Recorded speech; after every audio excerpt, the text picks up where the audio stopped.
क्योंकि ये कॉन्स्टिट्यूशन जो बना, फाइनल जो हुआ था वो 26 नवंबर 1949 को हुआ था। इसलिए हमारे मोदी जी ने उसको संविधान दिवस के रूप में 26 नवंबर को मनाया। पिछले दिन हमने सब जगह 26 नवंबर मनाया है।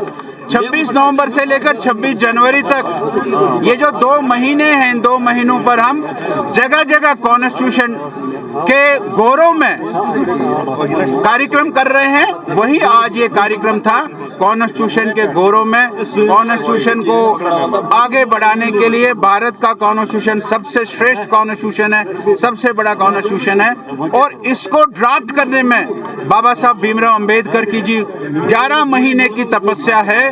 और उसको याद करते हुए बाबा साहब भीमराव अंबेडकर को और बाबा साहब भीमराव अंबेडकर को कांग्रेस ने कैसे दुत्कारा, उसको बताने के लिए ये कार्यक्रम हमने रखा। गोल जी, एक तरफ से तो आपको वो उसके उस ट्रॉल को गलत तरीके से पेश किया गया है। ऐसा नहीं है।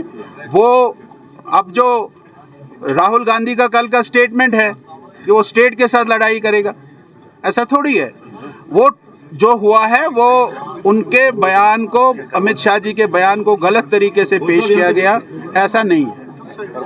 कुछ नहीं करा रहा है वो राहुल गांधी, तो कुछ नहीं कंपेल कर रहा है। अरे कंपेल कर, वो कुछ नहीं करा रहा है। हमारा कॉन्स्टिट्यूशन जो है वो कॉन्स्टिट्यूशन परफेक्ट है।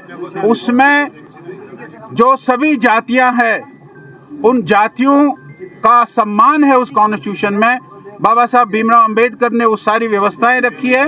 और हमारे मोदी जी ने ओबीसी कमीशन को जो संवैधानिक दर्जा दिया है, ये बहुत बड़ी बात है। ये राहुल गांधी अपोजिशन के लिए वो अपोजिशन करता है और वो उसका कुछ नहीं। ओबीसी के नो कैटेगरी, ओबीसी के लिए और अदर कैटेगरीज के लिए रखा है। अरे ओबीसी कैटेगरी के लिए खास कोई जनरल कैटेगरी का कोई, जो सारे देश भर में है वो जम्मू कश्मीर में भी इनजस्टिस नहीं हो रहा है। होगा। उसको की है हमारे चीफ मिनिस्टर साहब ने बनाई है कोई कमेटी, सब कमेटी, वो देखेगी कहाँ इनजस्टिस हो रहा है। अगर वो रिपोर्ट देगी इनजस्टिस हो रही है तो कमेटी का फर्ज है कि वो सरकार को बताए कि जहाँ इनजस्टिस हो रही है उसको ठीक करें। ओपन मेरिट को दिया ना, वो इकोनॉमिकली बैकवर्ड रिजर्वेशन जो है ईडब्ल्यूएस, वो क्या है 10% रिजर्वेशन तो है ही ओपन के लिए। वो उसको भी गिनते हैं रिजर्वेशन में, वो उसको भी गिनते हैं। वो तब उनको से मिलूंगा तो बात करूंगा वो क्यों कर रहे हैं, काम कर रही है। अब ये तो लोगों को समझ आएगी थोड़े दिनों के बाद कि उन्होंने क्या किया और किस प्रकार से अपने मत का उन्होंने अधिकार का वो हक का उन्होंने इस्तेमाल किया है। थोड़ी देर में समझ आएगी। अरे भैया, आप नितिन गडकरी जी का स्पीच सुनिए। नितिन गडकरी के स्पीच के बाद जो जम्मू कश्मीर में हुआ है, 50,000 करोड़ के इंफ्रास्ट्रक्चर के प्रोजेक्ट जम्मू कश्मीर में बन रहे हैं। 4 कॉरिडोर बन रहे हैं,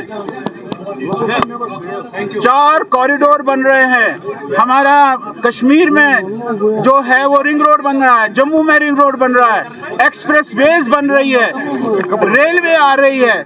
इससे बड़ा इंफ्रास्ट्रक्चर में कुछ नहीं किया जा सकता है। इतना बड़ा इंफ्रास्ट्रक्चर जम्मू कश्मीर में हमारी सरकार नितिन गडकरी जी के माध्यम से हो रहा है, ये बहुत बड़ी बात है।